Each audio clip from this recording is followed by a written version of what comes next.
Hi, welcome to Actual Spinster. My name is Anna Marie. Before I get into the video, there is a link in the description box to a GoFundMe to help Ella and her family. If you could check that out, I would be grateful. It's punk to have like badly dyed hair, I promise.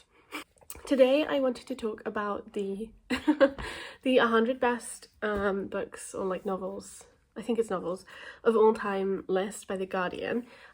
Lots of people have already made videos, but I also thought at the same time I would talk to you because basically Katie from Books and Things made a video recently-ish about the list, and inside of that video she talked about wanting to like basically crowdsource a booktube specific best novels of all time list, 100 best novels. And so she has like a survey to fill in for your top 10 to send through.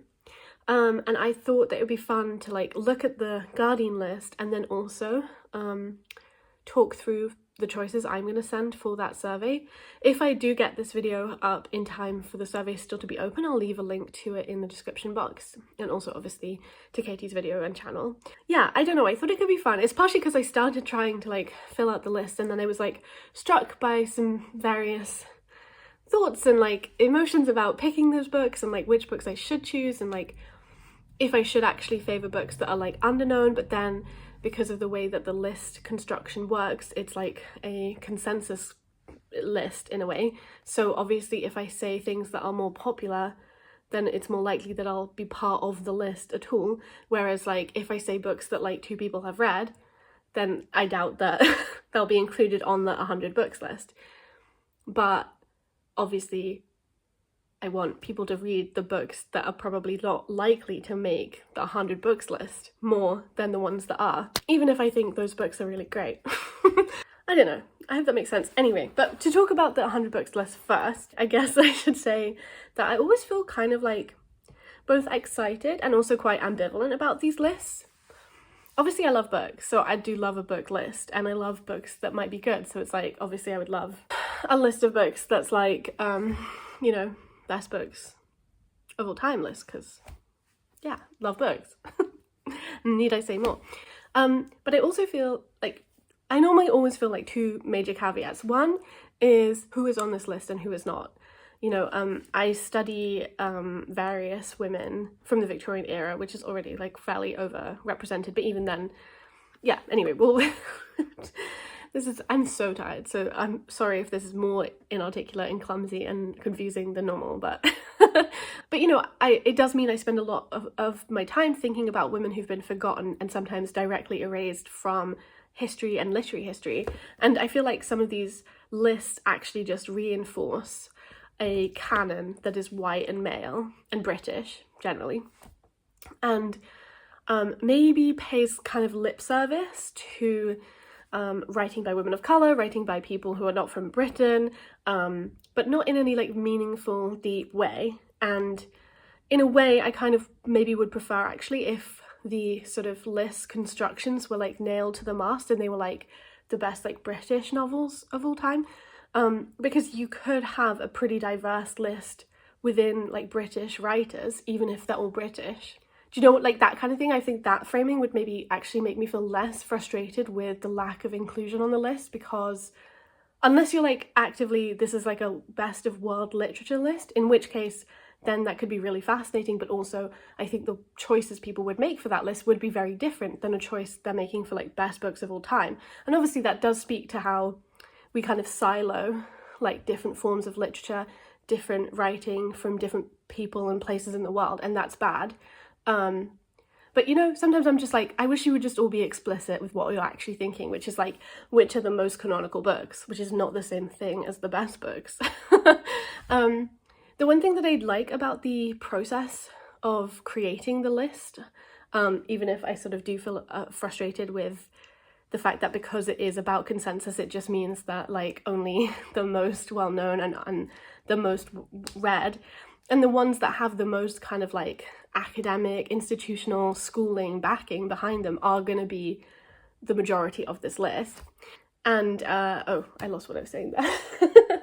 But like the good thing about how they constructed this is you get to see, because it's created by I think like 170 or something different like writers, critics, journalists, blah blah blah, and if you click on them you can actually see their top 10 that they sent in.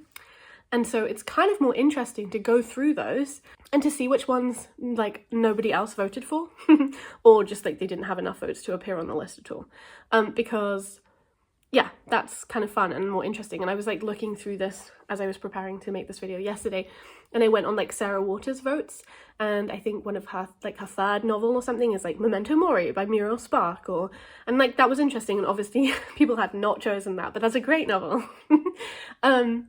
So yeah, I feel like that's maybe a way to find like more like hidden gems and more perhaps like interesting and maybe even more like creative or like not so like safe choices. Okay, I'm gonna go through the list and I will tell you what I've read, but I'll try to do it quickly because obviously there's lots of like content about that, so and then we'll get to me choosing my top 10 slash maybe more than a top 10 probably. I actually went on the Guardian website and it looks like they've now produced a list cultivated by readers of the best books, so that's kind of interesting. I'm not gonna like look through that, well maybe I will, but not like record that, but that's kind of, yeah, I'd be intrigued to see the differences. Okay, I finally get to it. So okay, I have read The Return of the Native by Thomas Hardy, Jacob's Room by Virginia Woolf, The Town of the Screw by Henry James, unfortunately, Rebecca by Daphne du Maurier, My Antonia by Willa Cather, Dracula by Bram Stoker, The Outsider by Albert Camus, The Colour Purple by Alice Walker, no, I haven't read that one actually, Howard's End by E.M. Forster, I love that book, Never Let Me Go by Kazuo Ishiguro, The Sound and the Fury by William Faulkner, Mansfield Park by Jane Austen, The Waves by Virginia Woolf, Orlando by Virginia Woolf, Wide Sargasso Sea by Jean Rhys. Maybe I should have like guessed how many I was gonna have read. I think I'm gonna be in the like 30s. My other main problem, actually I don't think I finished my two main problems. My second problem is like a petty personal one, which is that I never get 100% and I always kind of want to get 100% on these lists. But one of the reasons why I don't get 100% is because I refuse to read like as many men as people seem to. And that just means like on lists like these I can't reach the high heights of being in the 90s. Oh, somebody put The Golden Notebook on here, that's nice. I like that novel a lot. Heart of Darkness by Joseph Conrad I have unfortunately read, shouldn't really be on there though, sucks. The Eyes Were Watching God by Zora Neale Hurston. Who voted for The Heart of Darkness? Come on. The Handmaid's Tale by Margaret Atwood, Great Expectations by Charles Dickens, Wolf Hall by Hilary Mantel, great novel. The Prime of Miss Jean Brodie by Muriel Spark, Frankenstein by Mary Shelley, The Remains of the Day by Kazuo Ishiguro, Midnight's Children by Salman Rushdie. Quite a few of these are books that I either studied at A-level. I studied The Remains of the Day at A-level, and I also studied Midnight's Children in university. I've read Things Fall Apart. I have read The Portrait of a Lady by Henry James, also unfortunately. Wuthering Heights, great novel. I've read Persuasion. I have read Mrs. Dalloway by Virginia Woolf. There is a lot of Virginia Woolf on this list. I've read Emma by Jane Austen. Does that mean Pride and Prejudice didn't get on here? Oh no, okay, it's below. This is a lot of Jane Austen. The Great Gatsby by F. Scott Fitzgerald. I have read that one. I have unfortunately read Madame Bovary by Gustave Flaubert. I've read Pride and Prejudice by Jane Austen. I've read Jane Eyre by Charlotte Bronte. I have unfortunately read War and Peace by Leo Tolstoy. I've read Anna Karenina, also by Leo Tolstoy. Kind of crazy to me to have two Leo Tolstoy books, especially when War of Peace is not a good book. Like, it's a mid book at best, like, come on. Anna Karenina is obviously quite a good book. Like, it's not great, but it's certainly better than War and Peace. To the Lighthouse by Virginia Woolf, I will say, is one of the best novels of all time. And I haven't read Beloved, but I do really want to, and that's number 2. And then I have read Middlemarch, which is the first book on the list, and I will say I do think it's one of the best books of all time. Okay, yeah, so I read 39 out of 100 of these novels, which is interesting. Like, not super unexpected, and there's definitely a few that, like, the one that I think surprised me the most, I don't know if that's actually true, but it's mostly because I know it. Oh, did I mark The Vegetarian as having been read? Let me just check. No, I've read The Vegetarian, so actually it's 40 out of 100, I think. I was really surprised that My Antonia got on this list. I feel like that's very like underrated and underknown, but clearly it's not so underrated or underknown because it was number 70 or so on the list. Out of the like 10 most highly voted for, so from numbers 10 to 1, which got the most number of votes, Middlemarch got 56 votes. But yeah, so out of those 10, I have read 7 of those, which is definitely like a higher proportion than the rest of the list, and that makes sense, right? Because that's the top 10 are the ones that have the most votes, so they are going to be the most widely read. Obviously, like, I went through those pretty fast, but I will potentially, I've talked about some of these because I've read them like recently / on my channel, like during having a channel, so you can probably find more information about me talking about my experience reading them if you would like, including I made a video about Dracula if you're interested in that. So I was looking through some of the votes because, like I said, you can see the top 10 that people submitted.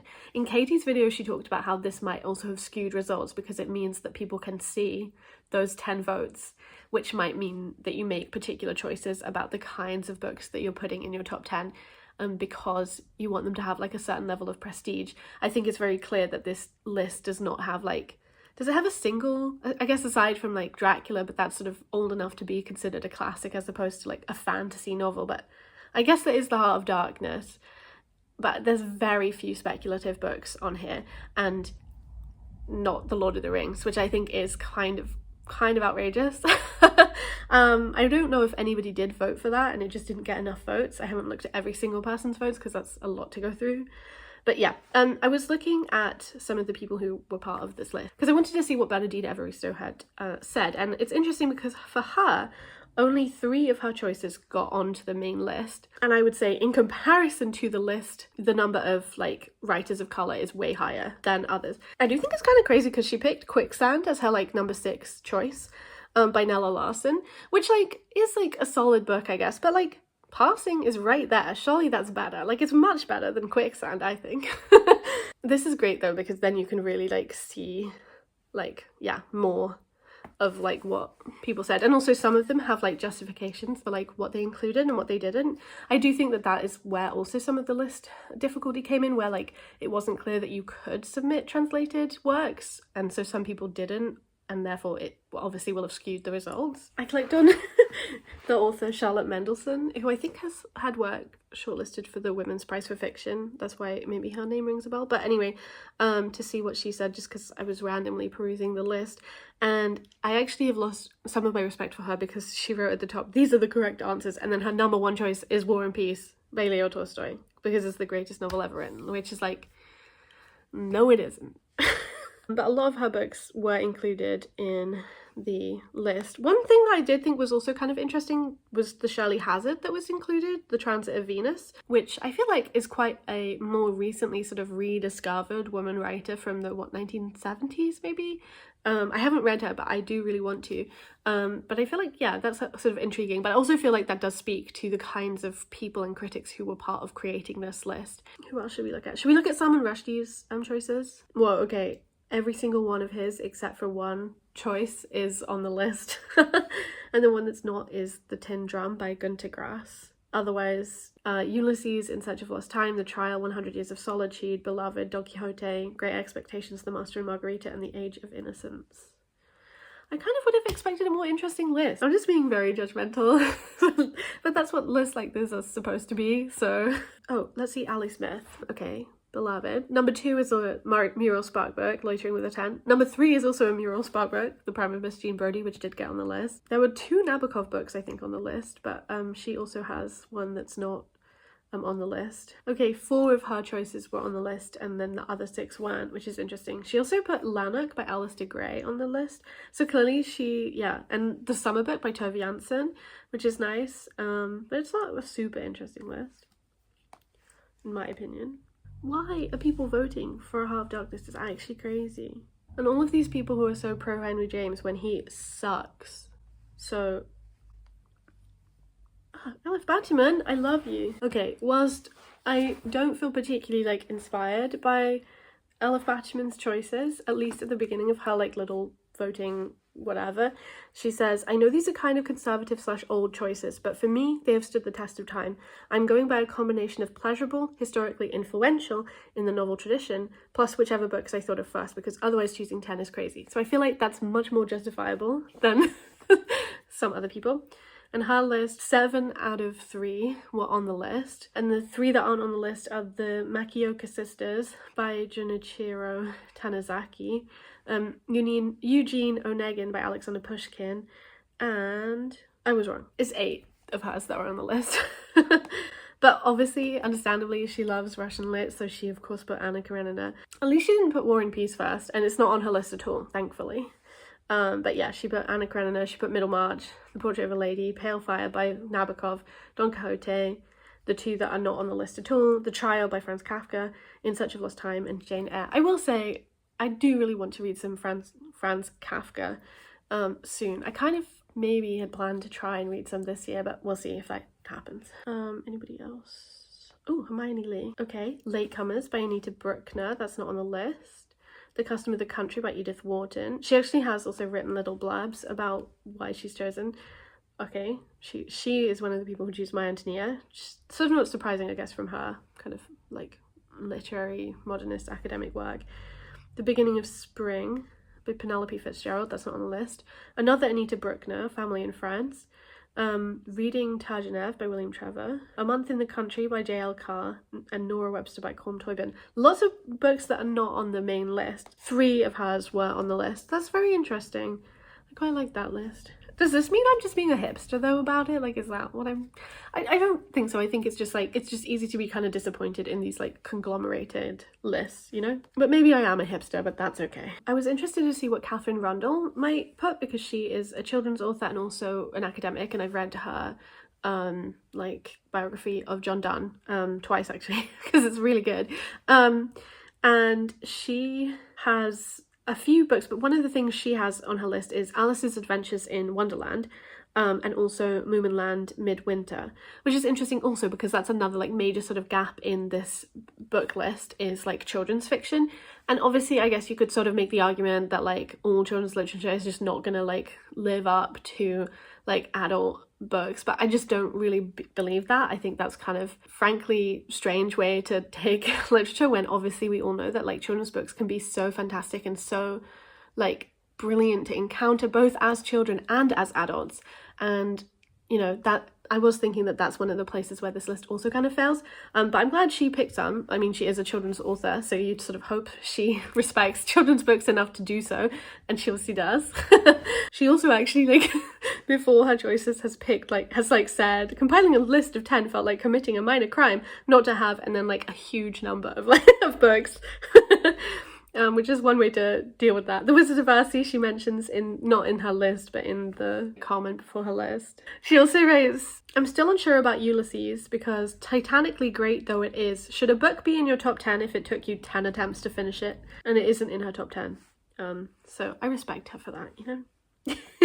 I could spend a lot of my time going through all of the various different like people who made the list and their like top 10 choices, but I won't do that. Yeah, I'll move on from the list. Now we get to the maybe more fun part. So let's fill out the form. So I think first of all, before I'm gonna rank them, I'm just gonna like come up with what I think will be my 10, I guess, because I think going in trying to figure out what I'm gonna put first is sort of crazy and difficult. I guess also functionally it doesn't really matter that much, because whatever I vote for is one of my votes. Like, it's not like they're weighted, like what I put number 1 gets more votes or something. That's not how this works, so that's good, and also makes me feel less stressed about ranking them. How to begin? So I guess like some of my favorite books most recently, and ones that I guess immediately come to mind. One that maybe isn't actually fair to say is like one of my best books, because I've been meaning to reread it for a long time and I haven't, but that is Gingerbread by Helen Oyeyemi. The other reason I guess I also just immediately am like thinking more than just about like my favorites, like, I don't know, Virginia Woolf, is because it's like I want more people to read some of these books as opposed to other books which I feel like already have enough clout behind them that people will be reading and picking them up and being encouraged to read them by other people. Whether that's like fair or like an accurate representation of like my favorite or like my best 10 books ever is maybe not true, but it also sort of doesn't matter, because that's so arbitrary, right? Like, I feel like I feel like I do have an answer when somebody says, what's your favourite book of all time? Partially because when you do like book stuff, people often maybe ask that as like a way to begin talking to you. And so it can just be useful to like have an answer. And my answer to that question normally is Oranges Are Not the Only Fruit by Jeanette Winterson, which I would, I think, put on my top 10. But you know, it's also like books are strange, weird little things that we have different and interesting experiences with. I think it's okay for it not to be like so deeply 100% correct that this is my top 10, because it's like, what does that mean? Especially as someone who isn't just like static in one time and like reading in one time, you know, like some of these books I read like 10 years ago, or like maybe I should say that like a book I read when I was 14 is my favorite book of all time, but I can't actually remember it well enough to do that. I'm not sure if I want to put Oranges as number 1, but I will put it in for now and we'll think about the order, like I said, at another time. Oranges Are Not the Only Fruit by Jeanette Winterson. Another book, I'm going to park Gingerbread for now, but it could be on this list. Another book I would want to talk about, I think, is Lotr by Charlotte von Reinhold, which maybe is one of my, if not my, best book ever sort of now, that I didn't have a relationship with also when I was a teenager. Because I did reread Oranges Are Not the Only Fruit recently, but that book, when I turned 30, I did that as like a thing for myself because I read it as a teenager and it just like opened my mind to the world. Whereas like Lotr is a more recent, like maybe 2020, post-2020 book, and I don't think I've reread it, but I would still definitely put it on this list, so I will do that. So that is 2 choices taken. I do think that whilst I really like Jane Eyre, I think I love Villette by Charlotte Bronte more, so I think I would have to choose that. Should I put Middlemarch on my list? I do think it's one of the best books of all time. I just also feel like we know this. Maybe there is like an honourable mention section, which is very nice of Katie to put, and also sort of classic booktube energy. So maybe I'll put for now Middlemarch in the honourable mention section, and then I'll come back to it, circle back, you know. I went through some of my book list of like just books I've given 5 stars to in preparation for this, and one of the books that came to me was Stone Butch Blues by Leslie Feinberg, which is like a really phenomenal book. I just also feel maybe a bit more precious about it, and I feel like putting it on like a best books list makes it seem more kind of or it makes it seem less like specific and directed than it is in a way. Like I think anybody can read that book and take something from it, like it's a fantastic book, but I don't know that I would like wholesale sort of recommend it. And yeah, I kind of want to protect the book in a way, but then maybe I should put it on. I'll put it in for now and we'll see. Maybe I should put it in the honourable mention section. Stone Butch Blues. It is a really tough and sad book at points, so it's also like not a sort of super easy read. But that's the case with lots of books, so that's fine. I think I previously maybe have said that Wuthering Heights by Emily Bronte is like one of my favourite books of all time. I'm feeling like kind of further away from it now, but perhaps that's just because I've been deeply put off by a lot of the really nonsensical things that people have been saying and doing about it with like the film coming out. I do think it's a really excellent book. I mean, I do think it's a really excellent book. I'm gonna for now put it in the honourable mention section. I did think about putting this book, Metabolize If Able by Clay Add, on this list because I do sometimes say that it is one of my favourite books of all time. I haven't like reread it in a little while, but I'm sure it still holds up, like it was fantastic. But there's almost 0% chance that anybody else would pick this book, which also means that like it will not get on the list. So that makes me be like, is there even a point in putting it in my top 10? Like, I'm also not even sure how accessible it is to people to buy now. I know that there were like at least 2 editions. This is from Monster House Press, which is in America, and then I think it was published by another press, or maybe this is the secondary pickup. I don't know if there's been a third one or anything, and I don't know. Yeah, I really don't know. So maybe that's sort of annoying and not fair if I do, but I think I'll put it in my honourable mentions. At least for now, you know. One of my favourite books that was on the top 100 list was Howard's End by E.M. Forster, which I do love. I really love Howard's End. But I think previously I've like ranked all of Ian Forster's like novels, and I think during that time I put Howard's End as the like number 1 spot, and Maurice but on the number 2 spot. But I actually think that I would maybe pick Maurice over Howard's End. But I definitely don't want to put Howard's End on this top 10 list. There's no point. Yeah, again, maybe I'm being too like skeptical or like what's the word? Just like too pragmatic or something about this, but I think I'll put Maurice by Ian Forster for now. It's a really wonderful book. I feel like Forster might be the only man on my list, but we'll see. Another book that I do love, like I said, is To the Lighthouse by Virginia Woolf. Part of me is thinking maybe in my honourable mentions I will just end up putting, but then it's like I should move Metabolizer for Abel. But I do love To the Lighthouse. I do just think that like there being 5 Virginia Woolf novels on that list is just kind of crazy when there aren't that many women, and it's like a little annoying that they're like, don't worry, we include women on this like English literature course list, and they just mean we have Virginia Woolf and then also maybe Jane Austen, which also the list, you know, which, yeah, I just am a bit like, I think we should reach for more. There are more women. What about Catherine Mansfield? What about HD? Like if you're interested in modernism, like obviously there's just so many women writing. It's kind of like a cultivated scarcity around the like legacy of like literary women, in part because we don't invest in like reading wider than like 2 white British women, you know? Anyway, let's see. Should I put, I'm gonna speak to myself. I'm gonna put To the Lighthouse on the list for now. Might rejig it later. To the Lighthouse by Virginia Woolf. Oops. Another book I'm going to put in the list for now, I think, is We Have Always Lived in the Castle by Shirley Jackson. I think that's probably one of the best written books of all time. I just feel like every single word is just emphatically in the correct place, in the correct position. It's so good. Like, it's just so good. So technically now I only have 3 more spots open, I think, but we'll see how I rejig, you know. Did I put Gingerbread in the honourable mention section already? No. I'm going to put it in the honourable mention section for now. Okay, I did think about putting Tahani by Ursula K. Le Guin in this list because I love that book. I think it is a really wonderful book. However, it is the 4th book in a series, and I don't really want to put the whole series on, even if I do think it's really good still. But I just think Tahani stands out above it in a way that like means that it's not about the whole series, it is about that one book. Again, even if I love the series. But I also kind of would love to put something fantasy on precisely because there wasn't. Although obviously if I did include Gingerbread, it is like more of a, I wouldn't say it's speculative, but it's very strange, like fairy tale, kind of strange fairy tale logic, childhood logic kind of book. But I don't know. I also was thinking about Woman on the Edge of Time by Marge Piercy, which is a really fantastic novel. It's also very difficult, I found, to read because it's so much about like psychiatric violence. Should I put it in? Have I put Middlemarch in? I don't remember what I did. No, I think I put it in the honourable mentions. Okay, I'm going to put number 8 for Women on the Edge of Time by Marge Piercy for now. I also think that another book that's very important to me and that I do think is a really great book is Will and Testament by Vigdis Hjorth. I think it's translated by, Charlotte Barsland. But yeah, this book is really, just really good. Really difficult, really amazing about family conflict, trauma. It's just so good.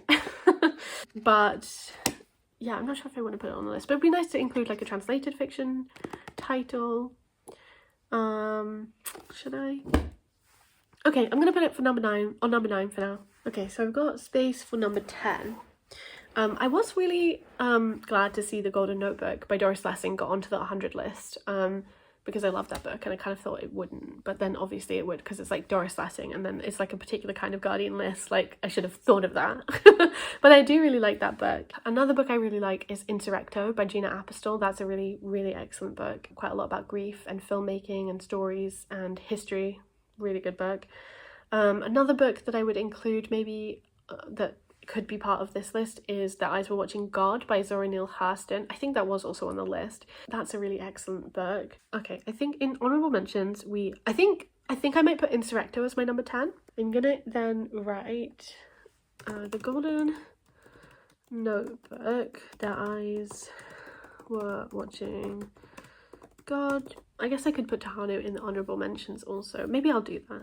I do want Ursula to be recognised on my list. I do love her. I haven't read The Heart of Darkness, you see, so that's like my list so far. I think I'm gonna like take a breather here and come back and think about it and come back when I'm like ready to submit. Okay, I kind of am feeling like the more I think about it, the more impossible it becomes. So I think we are going to leave it like that. I did change it so that my number one is lotr, even though that doesn't actually like matter, you know, functionally. It's more, I feel like it's more my number one than oranges, but yeah. And then, so it goes low, oranges, violet, so much blues, maries. I did think about taking both of those out, but I can't do it. Like, this is so hard. To the lighthouse. We've always lived in the castle, women on the edge of time. I also thought about taking women on the edge of time and swapping it out, but again, I decided not to.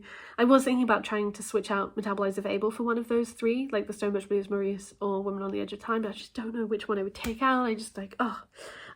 Will and Testament and Insurrecto as number 10. And then in my honourable mentions, I have Middlemarch by George Eliot, Wuthering Heights by Emily Bronte, Metabolize of Abel by Clay Add, Gingerbread by Helen Oyeyemi. I also thought about supplementing that one in, but I don't know. The Golden Notebook by Doris Lessing, The Eyes Were Watching God by Zora Neale Hurston, and Tehanu by Ursula K. Le Guin, which I did decide to put in. I think I'm gonna have to like go for that and last minute switch out. Is it betraying my femme roots if I switch out Gingerbread? If I switch out So Much Blues for Gingerbread? I'm just gonna leave it. I can't think about it anymore. I thought I was very chill when I was like figuring this out and like getting down, but then like getting down to 10 is so hard. Okay, I think I'm gonna press submit and hopefully it's still recording that I'm gonna do it. Okay, I submitted it. So yes, like I said, if it's still ongoing, I will leave a link. Wow, sorry for my messy hair. I will leave a link in the description box to the form so you can fill it out as well. And I will be really excited to see what's on the list. I sort of feel like, well, I'm sure some of my choices will be on the list actually. Especially because I did follow suit and I put To the Lighthouse on, even though most of the honourable mentions, I tried to put the ones that were on that already 100 list. But I had to be true to myself, you know? Yeah, okay, I think that's everything I had to share today. Thank you for coming on this journey with me. I hope you're having a lovely day when you're watching this, and I hope that my washing machine in the background isn't too loud. And yes, I will talk to you when I next talk to you. Bye!